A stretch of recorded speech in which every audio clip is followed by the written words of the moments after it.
Olá, tudo bem? Aqui é o Luiz e nesta lição nós vamos começar a entrar mais a fundo no Scrum, o método ágil mais famoso do mundo. Ou melhor, framework. Vamos falar sobre isso. Então, beleza, agora a gente vai focar no Scrum. O Scrum é um dos métodos ágeis, ele se baseou fortemente lá no artigo que eu mencionei para vocês, depois eu vou botar o link. É em inglês o artigo, mas quem puder ler é bem legal.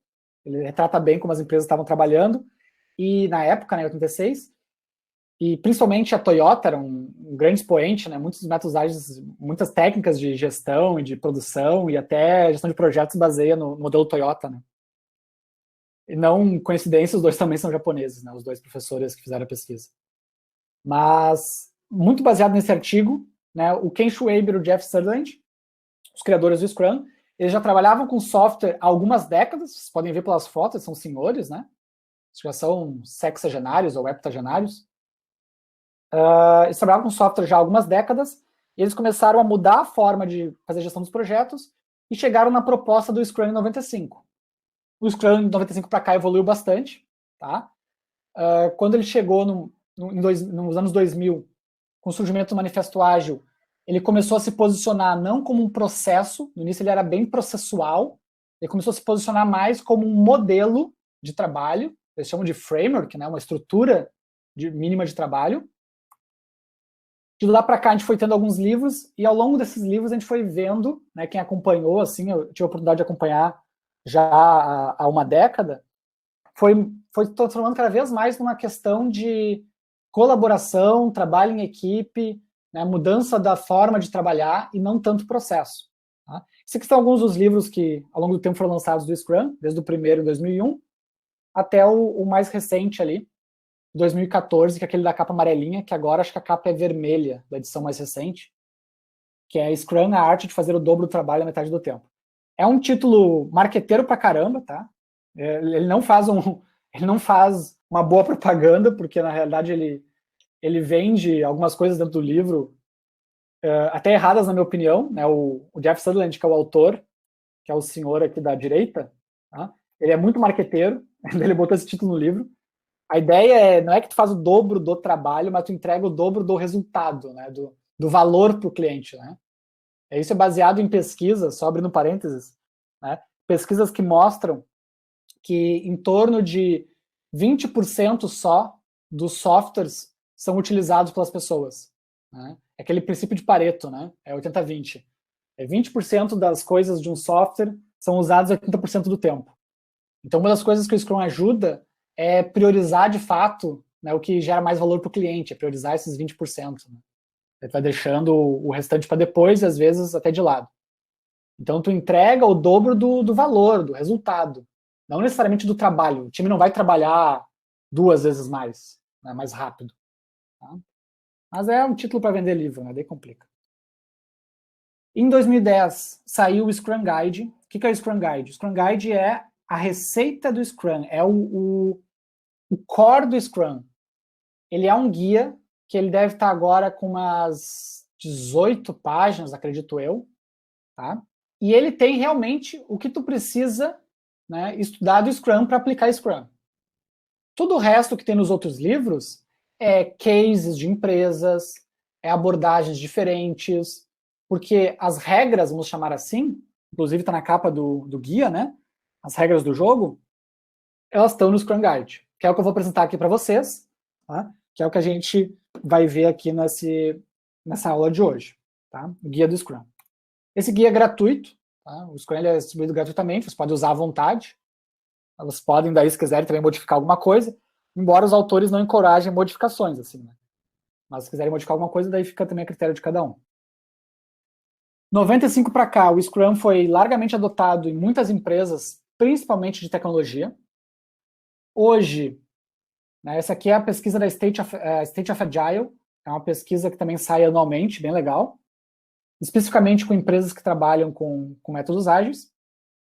E 56% das empresas entrevistadas falam que usam Scrum, 14% usam metodologias híbridas, então Scrum com alguma coisa, né? Scrum com um Trelozinho junto, com Kanban junto, né? Usam Scrum é o que eu falei, é Scrum com Kanban junto, né? Usando esses quadros com os post-its. híbrido de Scrum XP, só Kanban 5%, só Lean Startup 1%. Então, se a gente somar aqui as que usa só Scrum com as que usa Scrum com outras coisas, né, a gente tem ali, no mínimo, uns 70% das empresas do mundo usando Scrum. Do mundo não, desculpa. 70% das empresas que usam metodologias ágeis, né, usando Scrum. Tá? Não é 70% das empresas do mundo ainda, nós estamos nesse patamar. Tá? Então, ele é hoje o modelo mais utilizado e é por isso que eu estou trazendo aqui para vocês. E, embora ele ainda não seja a metodologia de trabalho mais usada no mundo, né, a mais usada provavelmente é o Go Horse, porque tem um monte de empresa que não usa processo nenhum, né, só sai fazendo as coisas, né, ele já não é considerado mais uma inovação. O Scrum não é inovação. Essa pesquisa aqui é uma pesquisa anual que a InfoKill faz. A InfoKill é uma empresa, é um editorial de tecnologia, e ela pesquisa todos os anos tendências do que as empresas ao redor do mundo estão usando em termos de métodos e processos e formas de trabalhar com desenvolvimento de software. Scrum está aqui, ó, na maioria tardia, no late majority. Aqui. Quer dizer o quê? Que Scrum não é coisa de inovador, não é coisa de early adopter, já cruzou o abismo, né, cultural de entender que aquilo traz valor para as empresas, já está chegando lá na ponta, já. Acho que mais uma pontinha aqui deve ser o governo, né?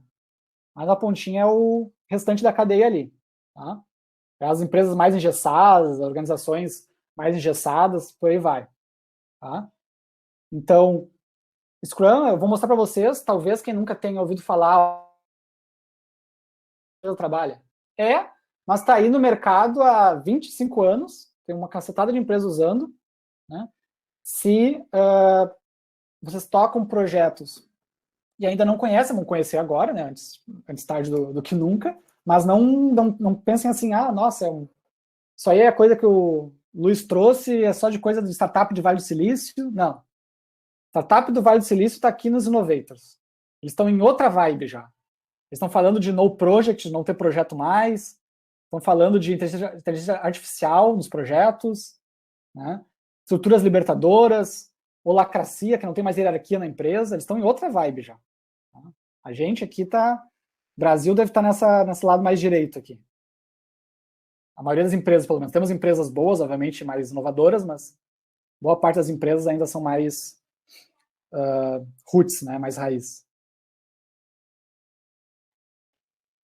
O Scrum se baseia em 3 pilares. Tá? Transparência, inspeção e adaptação. Ele tem lá, obviamente, os valores do manifesto, ainda são os valores do Scrum também, mas falando do ponto de vista de processo, tudo que ele vai propor é para promover a transparência, para promover a inspeção e para promover a adaptação. Então ele tem um foco muito grande em melhoria contínua. Por isso que eu falei ali que a entrega ela é incremental e eu pego o feedback para a próxima entrega ser melhor, entregar mais resultado. Então, é muito mais do que seguir um plano à risca, é a cada entrega eu colaborar com o meu cliente para que a próxima entrega seja ainda melhor. A ideia de melhoria contínua. Primeiro pilar, transparência. Aspectos significativos do projeto devem estar visíveis aos responsáveis pelos resultados. Se o projeto tem um prazo, todo mundo tem que saber o prazo.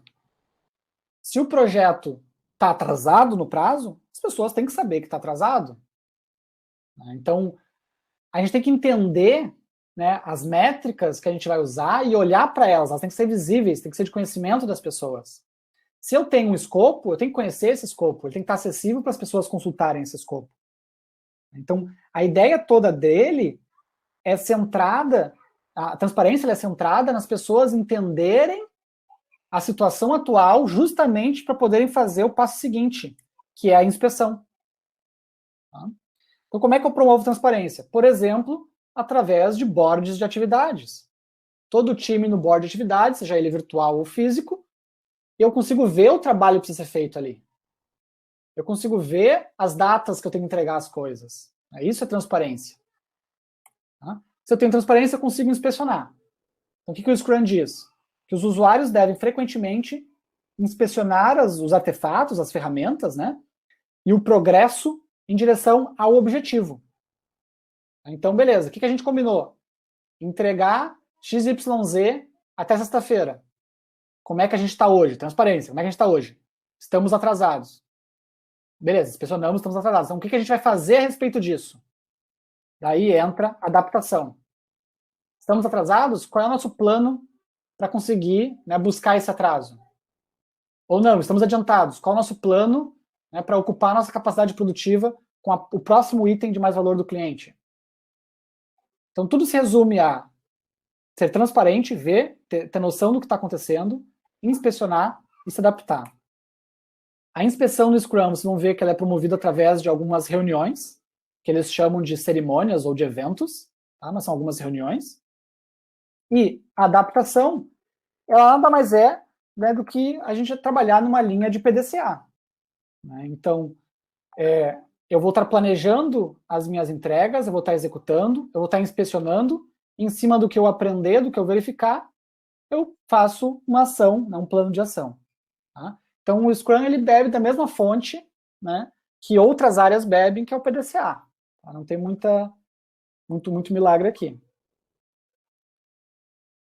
Além disso, ele traz também outros valores próprios, né, comprometimento, coragem, foco, transparência e respeito. Ele traz novamente à tona essa questão de que não adianta seguir um processo se as pessoas não quiserem, não estarem comprometidas, se as pessoas não tiverem coragem de mudar, de defender o que é certo, né?